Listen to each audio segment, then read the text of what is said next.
Look at the biggest tech companies on the planet. They hire brilliant engineers and spend millions developing complex software infrastructure, only to release the foundational source code to the public for exactly $0. It is tempting to look at this practice and see community goodwill or tech industry charity, but these are publicly traded heavyweights executing a rigorous, highly profitable business plan. The free code is a strategic loss leader. It acts as bait, designed to bypass procurement departments and slip directly into the server racks of cash-strapped startups and massive corporations alike. Releasing open-source software is an invisible, highly calculated dependency trap. Startups adopt the software immediately because it is completely frictionless. A developer can download the code, install it, and build a product without asking a CFO for budget approval, negotiating a purchase order, or clearing legal red tape. The trap springs exactly when that startup scales. Over a few years, they grow into a billion-dollar enterprise, and that free piece of code quietly becomes a load-bearing pillar of their entire operation. The corporate mindset shifts. The C-suite stops celebrating the money they saved on licensing and starts calculating the financial damage of a 2 a.m. system breakdown.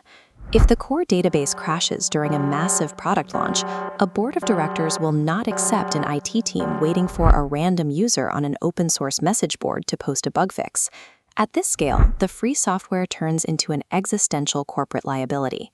This animated diagram shows exactly how they monetize the fear of an outage. When a crisis event hits, a company has two distinct paths. They can rely on unmanaged message boards, or they can pay millions for a service-level agreement, a guarantee of a 24/7 emergency hotline, straight to the engineers who wrote the code. As the diagram expands, we see the second tollgate, managed hosting. Look at the towering weight of an in-house SRE team, the experts hired strictly to keep the servers running.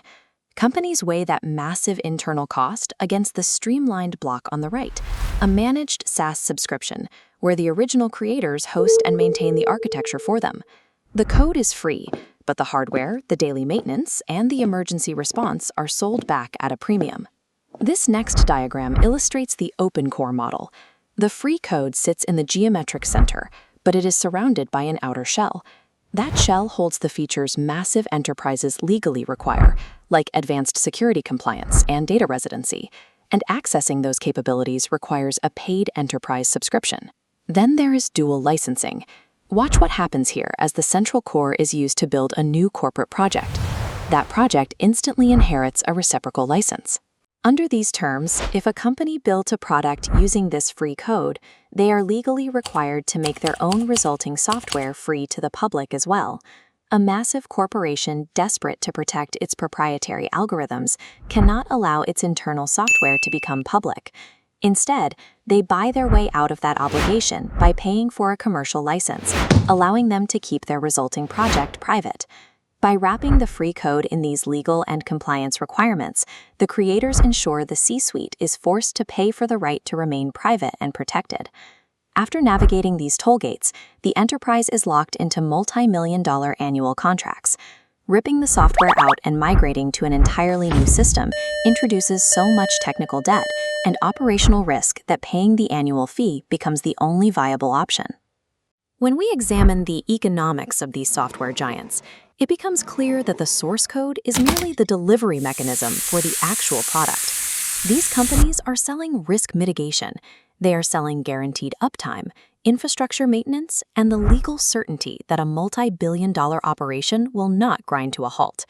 In the digital economy, there is no such thing as free. If a corporation isn't paying with their user data, they are paying for the privilege of offloading their operational risk. Mastery of this industry requires recognizing exactly when a free asset becomes a billable liability. Brass teeth grinding on the parchment floor, steam in the valves kicking down the door, cold neon light on a blueprint page.